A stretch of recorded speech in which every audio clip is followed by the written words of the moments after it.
ఏందయ్యా ఈ సీఏ ఇంకా రాలేదు? ఫోన్ చేసావా లేదా? బయలుదేరి ఉంటాడు సార్. ఫోన్ చేసి చాలాసేపు అవుతుంది. సార్ వచ్చి అంటున్నాడు సార్. సరే, నువ్వు ఇంట్రాగేషన్ రూమ్కి వెళ్ళు.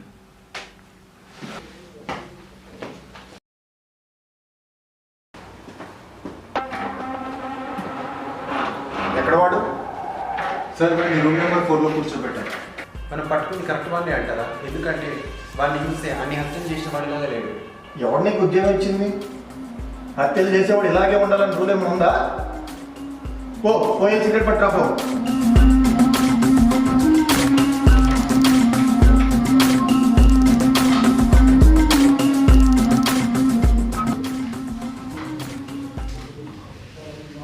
Congratulations sir. ఎందుకంటావా, నువ్వు మాకు ఏదో చెప్పాలనుకున్నావు, అందుకే పట్టుబడ్డావు. లేకపోతే మా దద్దమ్మ నిన్నెందుకు పట్టుకుందాం? కానీ అంతకంటే ముందు నువ్వు ఇన్ని హత్యలు చేయడానికి గల కారణం ఏంటి? చేసిన హత్యలు కూడా ఇంత దారుణంగా ఎందుకు చేసావు చెప్పు.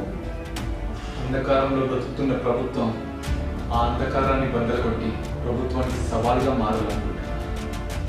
ప్రభుత్వానికి సవాలుగా మారాలనుకుంటే ప్రభుత్వాన్ని క్వశ్చన్ చేయి, కానీ ఈ అమ్మాయిలు ఎందుకు చంపడం? ఎవరు సార్ అమ్మాయిలు?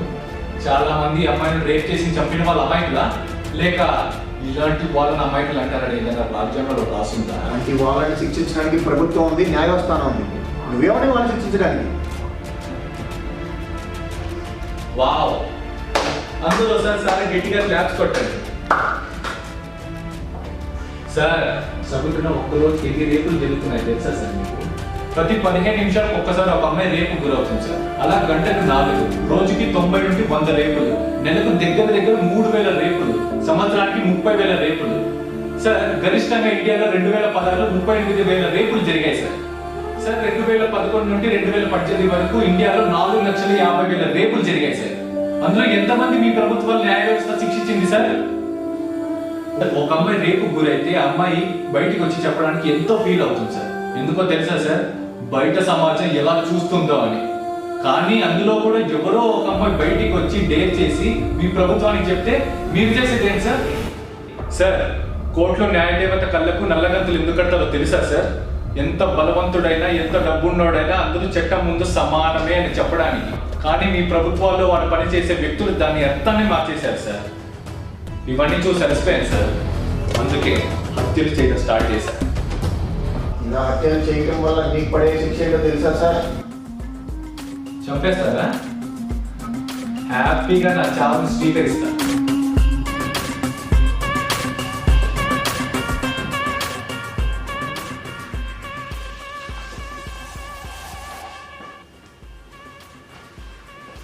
అవును, అడగడం మర్చిపోయా. కొట్టేదామండి?